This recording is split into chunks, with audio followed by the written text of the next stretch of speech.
8월 28일 새벽 예배를 영상으로 드리겠습니다. 경건한 마음으로 함께 해 주시기를 바랍니다. 우리 주님께서 가르쳐 주신 기도를 함께 드리겠습니다. 하늘에 계신 우리 아버지, 아버지의 이름을 거룩하게 하시며 아버지의 나라가 오게 하시며 아버지의 뜻이 하늘에서와 같이 땅에서도 이루어지게 하소서. 오늘 우리에게 일용할 양식을 주시고 우리가 우리에게 잘못한 사람을 용서하여 준 것 같이 우리 죄를 용서하여 주시고 우리를 시험에 빠지지 않게 하시고 악에서 구하소서. 나라와 권능과 영광이 영원히 아버지의 것입니다. 아멘. 우리 찬송가 320장을 함께 부르시겠습니다.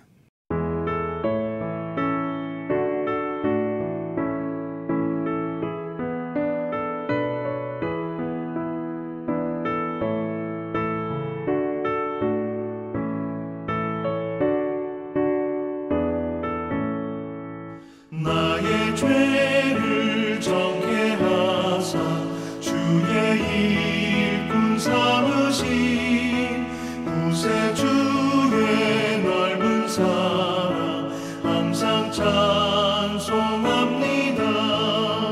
나를 일꾼 삼으신 주 크신 능력 주시고 언제든지 주 뜻대로 사용하여 주소서. 내게 부어주시려고 은혜 예비하신 주 주의 은혜 채워주사 능력 있게 하소서. 나를 일꾼 삼으신 주 크신 능력 주시고 언제든지 주 뜻대로 사용하여 주소서. 죄의 짐을 풀어주신 주의 능력 크도다. 나를 피로 사신 예수 내 맘속에 오소서. 나를 일꾼 삼으신 주 크신 능력 주시고 언제든지 주 뜻대로 사용하여 주소서. 주여 내게 성령으로 충만하게 채우사 생명수가 강물처럼 흐르게 하옵소서. 나를 일꾼 삼으신 주 크신 능력 주시고 언제든지 주 뜻대로 사용하여 주소서.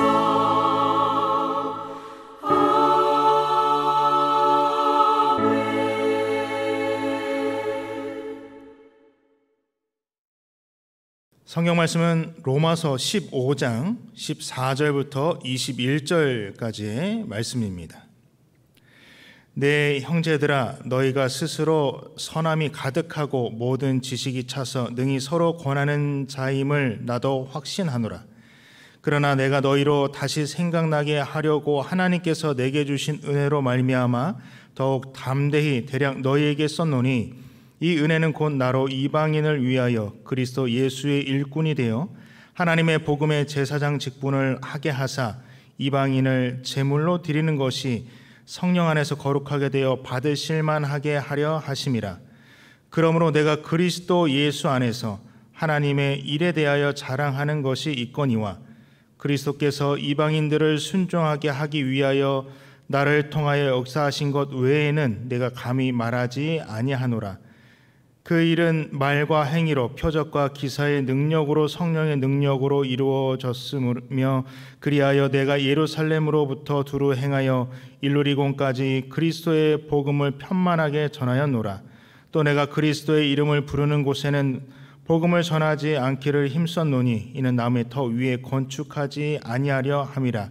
기록된 바 주의 소식을 받지 못한 자들이 볼 것이요 듣지 못한 자들이 깨달으리라 함과 같으니라. 아멘.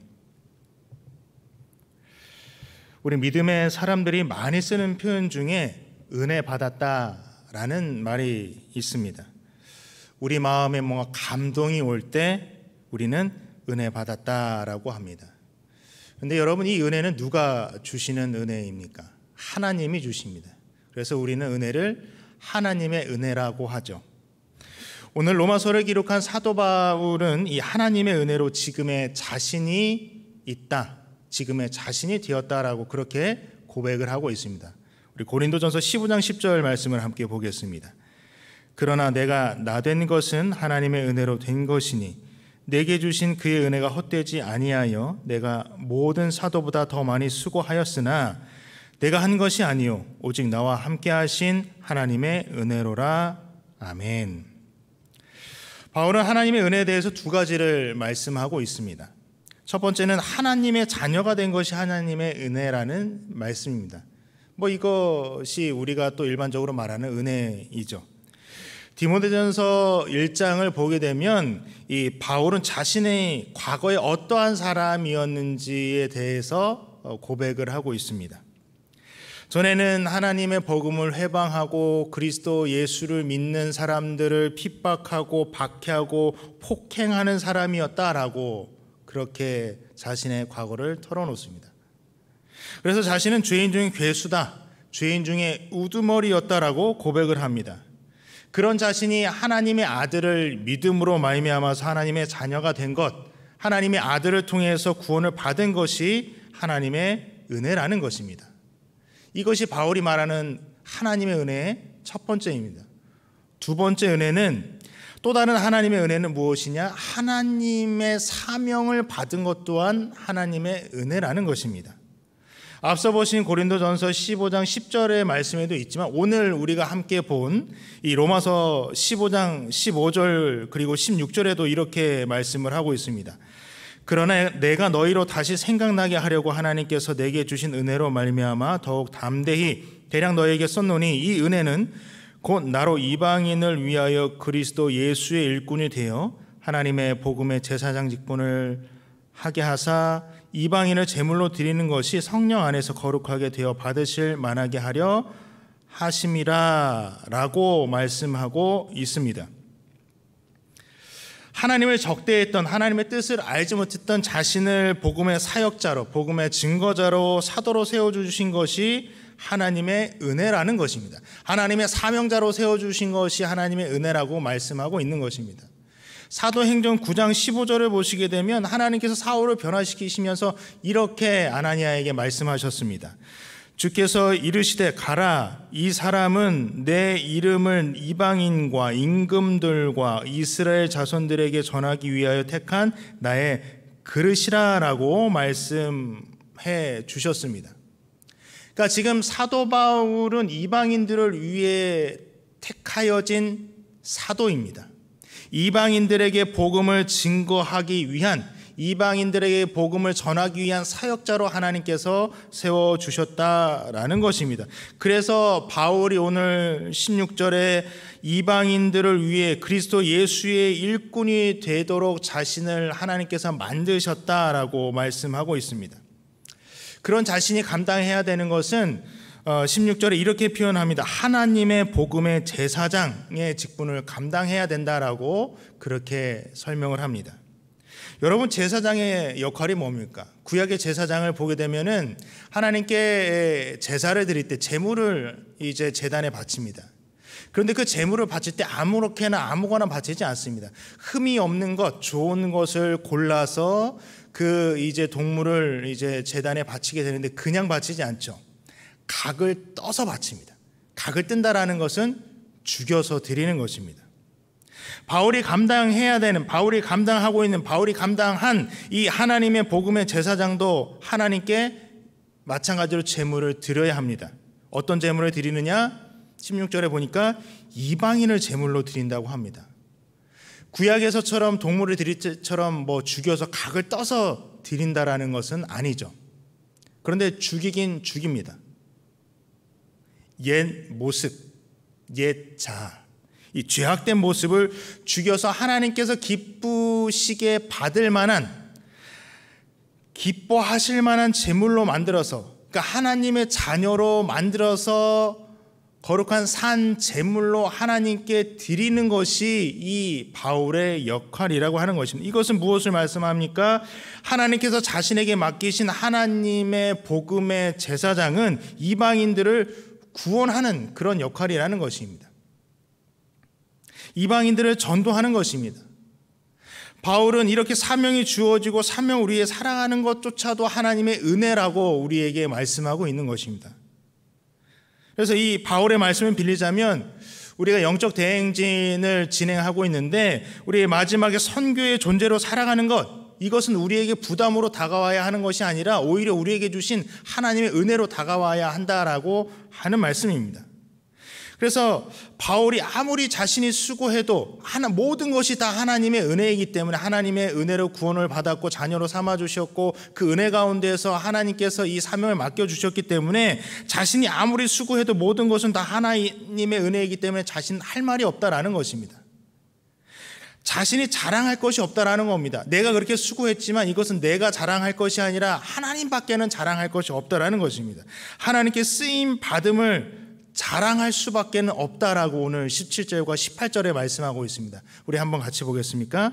그러므로 내가 그리스도 예수 안에서 하나님의 일에 대하여 자랑하는 것이 있거니와 그리스도께서 이방인들을 순종하게 하기 위하여 나를 통하여 역사하신 것 외에는 내가 감히 말하지 아니하노라. 여기까지 보겠습니다. 내가 자랑하는 것, 그것은 하나님이 나 같은 사람까지 쓰셔서 하나님의 일을 하시는 것, 하나님께서 영광을 받으시는 것, 그게 내가 자랑하는 것이라고 바울은 이야기를 합니다. 또 바울은 계속해서 자신이 받은 은혜 때문에 자신의 사역이 어떻게 되었는지를 이야기해 주는데 그 사역을 보면 온통 열정으로 가득 찬 사역임을 우리가 알 수 있습니다. 그러니까 은혜를 통해서 열정적으로 자신에게 주어진 사명과 사역을 감당하고 있다라는 것입니다. 19절에 보게 되면 예루살렘으로부터 일루리곤까지 이제 복음을 전했다라고 이렇게 얘기를 합니다. 일루리곤은 어디냐면 지금 그리스의 옆에 있는 알바니아라고 하는 그 나라라고 추정이 됩니다. 지금 현재 이스라엘에서부터 그 나라까지 가는 것, 뭐 지금이야 뭐 비행기를 타고 배를 타고 뭐 쉽게 갈 수 있을 겁니다만은 당시에는 제대로 된 교통수단이 없습니다. 오직 도보로 뭐 배를 타도 한참 동안 이렇게 움직이고 이동해야만 하는데 그런 데까지 갔다라는 것, 이것은 웬만한 열정이 아니면 어림도 없는 것입니다. 하나님의 은혜가 이 바울에게 이만큼의 열정을 불러일으켰다라고 하는 것입니다. 또 20절에 말씀하고 있는 것은 남의 터 위에 건축하지 않겠다라고 하는 것, 뭐 이것은 뭐 개척한다라는 그런 말이기도 하지만 아직도 복음을 듣지 못한 곳이면 어디든지 가겠다라고 하는 그 의지를 보여주고 있는 것입니다. 하나님이 말씀이 필요한 곳이라면, 하나님의 복음이 전해져야만 하는 곳이라면 내가 그곳까지 어디든지 달려가겠다라고 하는 자신의 의지, 또 하나님의 은혜를 통한 열정을 우리에게 말씀해 주고 있는 것입니다. 이처럼 바울의 삶을 살펴보게 되면 바울의 삶을 이끌어 오고 또 열정적으로 사역을 감당한 것, 이 모든 것이 하나님의 은혜였습니다. 하나님께서는 우리의 삶도 하나님의 은혜 가운데 이끌어 가시는 줄 믿습니다. 우리가 은혜에 이끌려 살아갈 때 순간순간 감사하며 바울 사도처럼 주신 사명을 통해 하나님께 영광 올려드리는 우리 모두가 될 수 있기를 바랍니다. 그래서 바울 사도가 누렸던 그 영적인 기쁨, 그 기쁨이 우리에게도 충만하게 임할 수 있기를 간절히 소원합니다. 기도하겠습니다. 하나님께서 우리에게 주신 은혜의 삶 속에서 주신 사명을 충성스럽게 감당하며 선교의 존재로 또 기쁘게 살아갈 수 있도록 인도하여 주시옵소서. 하나님, 우리가 이 사명을 감당할 때 주의 능력과 지혜로 감당하게 하여 주시옵고, 우리가 감당하는 이 사명과 사역을 통하여서 하나님의 아름다운 열매들이, 거룩한 열매들이 풍성하게 맺어질 수 있도록 역사하여 주시옵소서. 예수 그리스도의 이름으로 기도하옵나이다. 아멘.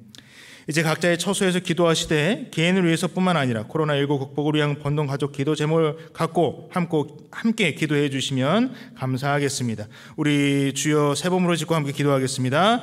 주여 주여 주여